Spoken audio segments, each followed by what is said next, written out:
So ఇప్పుడే విజయ్ అన్న Kingdom movie అయితే చూసి రావడం జరిగింది. అయితే మరి ఈ మూవీ ఎలా ఉంది, హిట్టా ఫ్లాపా, అండ్ ఈ మూవీలో ఉండే పాజిటివ్స్ ఏంటి, నెగిటివ్స్ ఏంటి అనేది ఈ వీడియోలో అయితే కంప్లీట్ గా మాట్లాడదాం. సో వీడియో అయితే చివరి దాకా చూడండి. దీంతో మీకే ఒక క్లారిటీ వచ్చేస్తుంది ఈ మూవీ చూడాలా వద్దా అనేది. సో ఇంకా కంప్లీట్ రివ్యూలోకి వెళ్లే ముందు నా నుంచి అయితే మీ అందరికి ఒక చిన్న రిక్వెస్ట్, ప్లీజ్ ఈ వీడియోని లైక్ చేసి కొత్త వాళ్ళు అయితే కనుక మన ఛానల్ ని సబ్స్క్రైబ్ చేసుకోండి. సో ఇంకా టాపిక్ లోకి వెళ్ళిపోయినట్లయితే ఈ మూవీ చూసాక నా ఎక్స్పీరియన్స్ చెప్పాలంటే మూవీ అయితే మాత్రం మరీ అంత బేవత్సంగా అయితే లేదు, కానీ జస్ట్ ఓకే. నేను ఎందుకు ఇలా అన్నానంటే అట్లీస్ట్ ఫస్ట్ హాఫ్ లో అయినా ఒకటో రెండు సీన్ల దగ్గర కొంచెం చిన్నది అలా హై అనిపిస్తుంది, కానీ సెకండ్ హాఫ్ లో మాత్రం అలా ప్లెయిన్ గా వెళ్ళిపోద్ది. ఈవెన్ అనిరుద్ధ్ కూడా కాపాడలేకపోయాడు ఈ మూవీని. ఇంకా ఎక్కడ చూసినా కూడా ఒకటే మ్యూజిక్ అనమాట, అది ఉంటది కదా,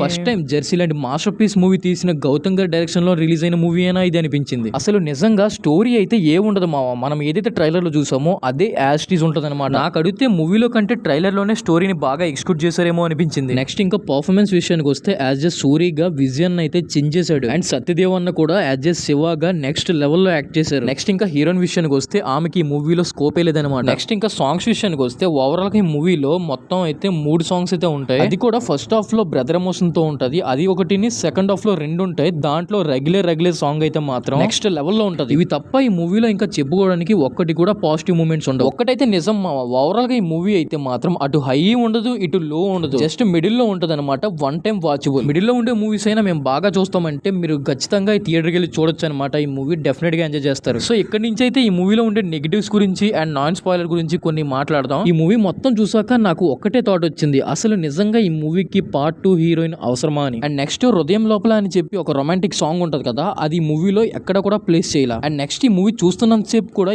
ఏంట్రా ఇంకా ఎంతసేపు రా అనిపించింది ఈ మూవీ. అండ్ కొన్ని దగ్గరలో అయితే లాజిక్స్ ఉండవు, ఏముండవు, అలా మూవీని అయితే నెట్టుగో చేస్తారు. ఇంకా చెప్పాలంటే నేనైతే ఈ మూవీ చూడడానికి ఒక మంచి పాజిటివ్ థాట్ తోనే వెళ్ళా. ఎందుకంటే ఫస్ట్ థింగ్ అనిరుద్ధ్ ఉన్నాడు, అండ్ నెక్స్ట్ జెర్సీ లాంటి మాస్టర్ పీస్ తీసిన డైరెక్టర్ కదా, సెకండ్ సింగిల్ కూడా బ్రదర్ ఎమోషన్ ని గట్టిగా చూపించారు. ఈ మూవీ మొత్తంలో కూడా బ్రదర్ ఎమోషన్ ని సాలిడ్ గా చూపిస్తారేమో అని చెప్పి వెళ్ళా. తీరా చూస్తేనేమో మూవీలో ఉండేవి 4-5 brother emotion sentiment scenes. Last వచ్చేటప్పటికి అవి కూడా చిరాకు అనిపించేసాయి. అమ్మ ఏట్రా బాబు అని. అవి ఎంతలా చిరాకు అనిపించాయి అంటే ఈవెన్ ఇలా అన్న వదిన చనిపోయినప్పటికి కూడా మనం కనెక్ట్ అవ్వలేకపోతాం అనమాట ఎమోషనల్ గా. అండ్ నెక్స్ట్ అవసరం ముందు దగ్గర ఎలివేషన్ లో పడవు, అనవసరమైన విషయాల దగ్గర ఎలివేషన్ లో పడతాయి. అండ్ నెక్స్ట్ ఈ మూవీలో విలన్ క్యారెక్టర్ కూడా కొత్తగా ఏమి ఉండదు అనమాట. ఇది వరకు మనం చూసిన పాత మూవీస్ లో ఉండే విలన్ క్యారెక్టర్ ని అలా డైరెక్ట్ గా ఎస్టాబ్లిష్ చేశారు. అండ్ నెక్స్ట్ ఇదైతే మెయిన్, మనం ఈ మూవీలో ఎక్సెప్ట్ క్లైమాక్స్ సెకండ్ హాఫ్ మొత్తం ప్రెడిక్ట్ చేయొచ్చు అనమాట. సో ఎవరైనా సరే ఈజీగా సెకండ్ హాఫ్ ని ప్రెడిక్ట్ చేయొచ్చు. అండ్ ఈ మూవీ మొత్తానికి కూడా అనిరుద్ధ్ కూడా జస్ట్ 2 సీన్ల దగ్గర హై అనిపిస్తుంది. ఒకటి మూవీ టైటిల్ బీజిఎం అయితే, second the regular song. And ఈ మూవీ క్లైమాక్స్ వచ్చేటప్పటికి కూడా ఈ మూవీ మొత్తాన్ని వేరే సైడ్ తిప్పేస్తారు. అలా కాకుండా మూవీ మొత్తం అలా బ్రదర్ ఎమోషన్ తో లాగున్నా వేరే లెవెల్ అయిపోయింది మూవీ. సో ఇది జస్ట్ నా ఒపీనియన్ మాత్రమే.